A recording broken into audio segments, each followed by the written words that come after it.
मौध्याभाहे मौध्याभाहे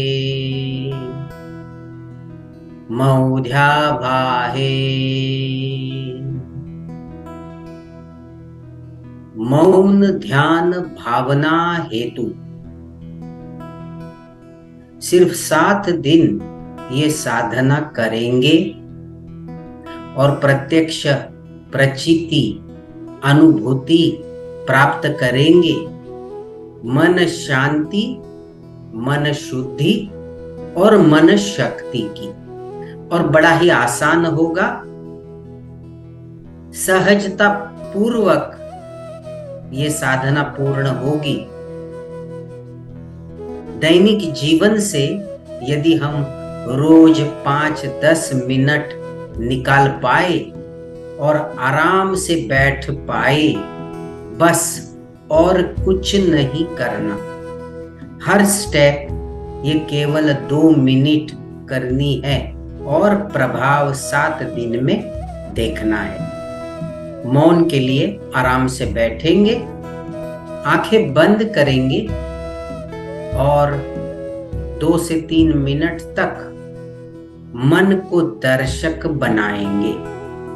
इसका मतलब ऐसा है कि इस क्षण की सच्चाई को देखना होगा, और ये तब कर पाएंगे जब मन का पूरा ध्यान हमारे 5 ज्ञान इंद्रिय क्या ग्रहण कर रहे हैं वही हमें देखना होगा। संपूर्ण श्रद्धा के साथ, संपूर्ण विश्वास के साथ। बंद आंखों में रोशनी का अनुभव है और हमारे कानों में विभिन्न ध्वनियों का अनुभव है।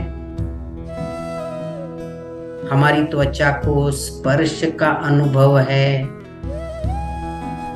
और श्वास लेते समय हमें गंध का अनुभव है। हमारी जीभ को रुचि का अनुभव है, और यदि रुचि का अनुभव नहीं है तो कोई भी रुचि नहीं है, ये भी तो एक अनुभव हुआ। श्वास लेते समय कोई गंध नहीं आ रहा तो गंध नहीं होना, ये भी एक अनुभव है।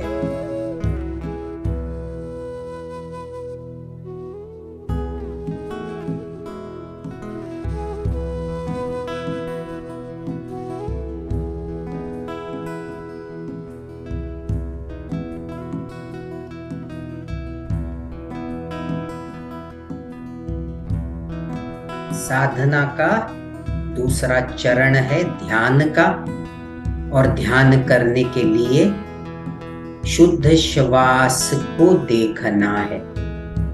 हर एक श्वास के एक आवर्तन के 4 भाग है। जब श्वास भीतर जाता है तब उसे कहेंगे प्राण, क्योंकि प्राण का मतलब है ऑक्सीजन, प्रकाश और ऊर्जा। जब श्वास भर गया तब एक बिंदु आएगा जहां पर सब रुक गया है, और वो बिंदु है पूर्ण बिंदु, क्योंकि ऊर्जा संपूर्ण है। उसके बाद श्वास छोड़ा जा रहा है, उसे कहेंगे अपान, अर्थात नकारात्मकता शरीर के बाहर। और फिर श्वास पूरा छूट गया तब खालीपन, अर्थात शून्य बिंदु, कुछ भी नहीं, सांस भी नहीं, फिर भी जीवन है।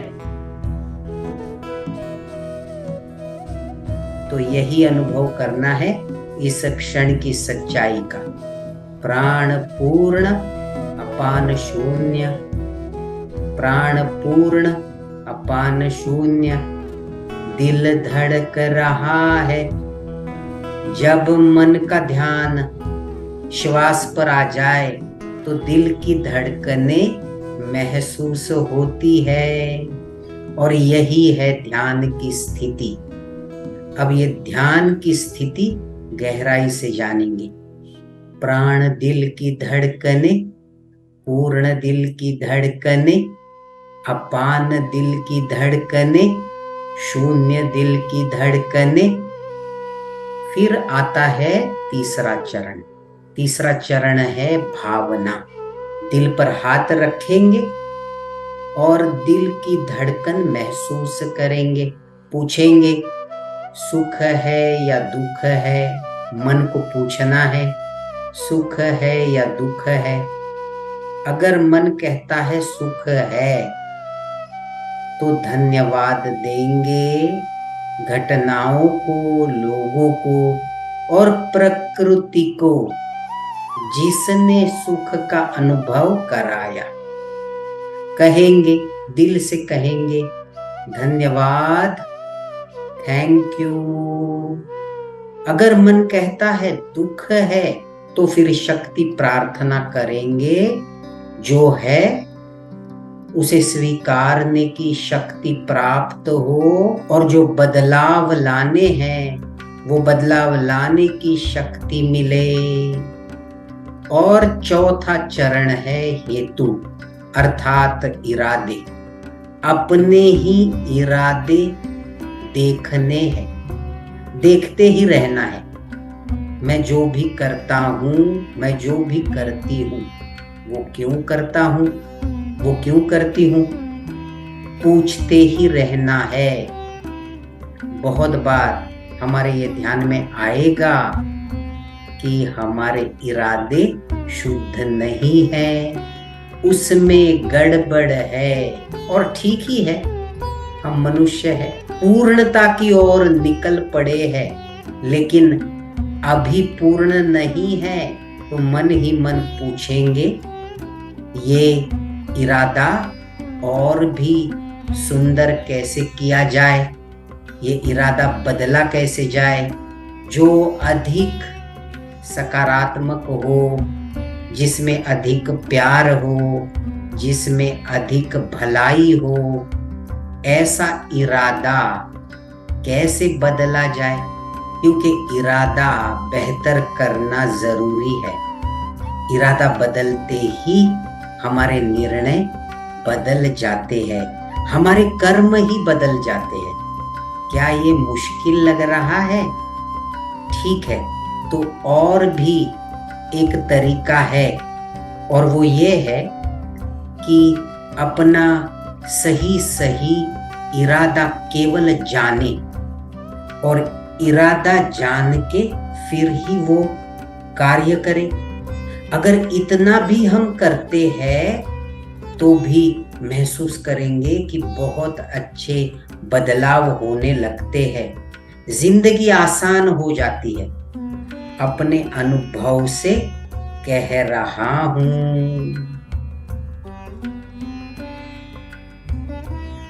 मौध्या भाहे, मौध्या भाहे, मौध्या भाहे।